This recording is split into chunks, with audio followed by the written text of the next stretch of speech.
Udah pernah lihat konten-konten kayak gini kan? Biasanya dimulai dengan kalimat laki-laki tidak bercerita, tapi kemudian dilanjutkan dengan aksi aneh, kayak tiba-tiba ada di Kamboja, tiba-tiba makan di warteg sambil bengong, tiba-tiba di Eropa, dan masih banyak lagi. Bahkan trennya sempat diikuti oleh Gubernur Jakarta terpilih, Pramono Anung. Basically, kontennya menunjukkan laki-laki yang kebanyakan enggak suka cerita maupun mengekspresikan perasaannya, tapi tiba-tiba langsung ngelakuin hal absurd. Di luar konten begini muncul juga sebuah pertanyaan. Kenapa laki-laki tidak bercerita?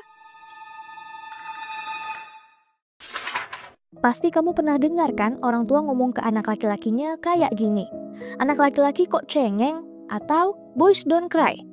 Ada perbedaan berekspresi antara perempuan dan laki-laki. Ini disebabkan stereotip dan ekspektasi gender yang tertanam sejak dini dalam masyarakat. Orang tua cenderung lebih sering menggunakan istilah emosi saat berkomunikasi dengan anak perempuan dibanding dengan anak laki-laki. Menurut Chaplin and Aldao, perempuan lebih ekspresif dibanding laki-laki. Anak perempuan diharapkan mengekspresikan emosi seperti senang, sedih, takut, dan malu. Ini sesuai dengan peran tradisional perempuan yang merawat. Anak laki-laki cenderung didorong mengekspresikan emosi yang menunjukkan kekuasaan, seperti marah atau benci, tetapi bukan emosi yang dianggap lembut. Ini sesuai dengan peran tradisional laki-laki untuk melindungi dan menafkahi keluarganya.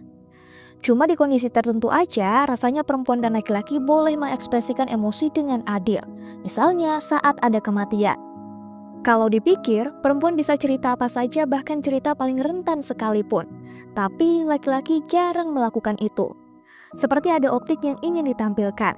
Ya, terlihat maskulin, kuat, dan enggak menunjukkan kelemahan. Ini disebut juga dengan hegemonic masculinity. Masalahnya, sifat seperti ini jika dilanggengkan bisa berdampak ke laki-laki. Salah satunya, normative male alexithymia, yang dipopulerkan psikolog dan pengajar Amerika Ronald Levin. Dalam konsep ini, Levin bilang, saking seringnya laki-laki dikondisikan enggak berekspresi, mereka jadi kesulitan memahami emosi mereka sendiri.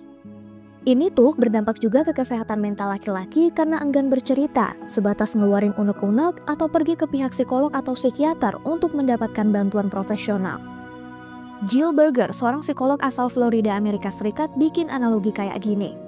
Bayangin Marlboro Man, seseorang yang punya pesona gagah, menunggang kuda, berani, dan maskulin. Terus bayangin dia pergi ke psikolog.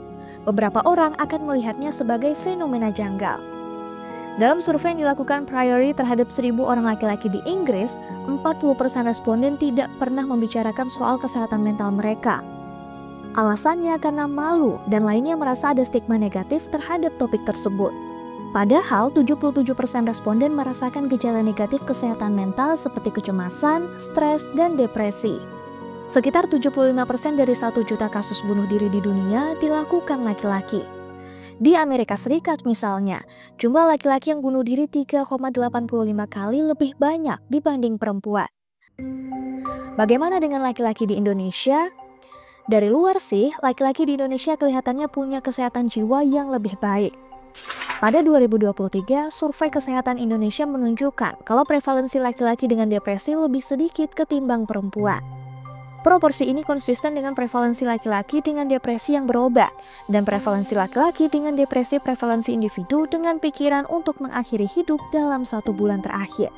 Eits, tapi itu data prevalensi dari survei nasional yang dilakukan Kementerian Kesehatan. Data tadi lebih menunjukkan kecenderungan individu untuk memahami dan mengakses fasilitas kesehatan jiwa. Hasilnya justru bertolak belakang dengan kasus bunuh diri di Indonesia. Kalau menurut data WHO dari 2000 hingga 2019, tingkat kasus bunuh diri di Indonesia justru lebih banyak dilakukan laki-laki. Perbandingannya bisa mencapai 2 kali lipat dan kadang lebih. Dua rangkaian data tadi menunjukkan kalau dibandingkan perempuan, laki-laki Indonesia cenderung tidak mengakses layanan kesehatan jiwa. Tapi jumlah kasus bunuh dirinya lebih banyak dibandingkan perempuan. Laki-laki memang tidak bercerita, tapi seharusnya hal ini tidak diwajarkan. Dalam beberapa tahun terakhir, banyak publik figur laki-laki yang bercerita tentang kesulitan yang pernah dialami dirinya. Misalnya Zayn Malik yang cerita soal anxiety yang pernah dialaminya sampai harus membatalkan konser. Di tahun 2019, Pangeran William dan beberapa manajer dan pemain sepak bola belak-belakan soal pentingnya kesehatan mental laki-laki. Ada juga Dwayne The Rock Johnson yang beberapa kali cerita soal kesulitannya mengidentifikasi depresi yang pernah ia alami setelah kehilangan karir olahraganya. Ia selalu mengadvokasi laki-laki untuk bercerita kepada seseorang.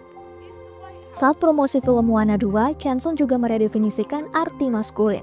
Bagi dia, maskulin bukanlah menjadi kuat atau badass, tapi kepercayaan diri untuk bilang ini yang saya rasakan dan itu tidak apa-apa.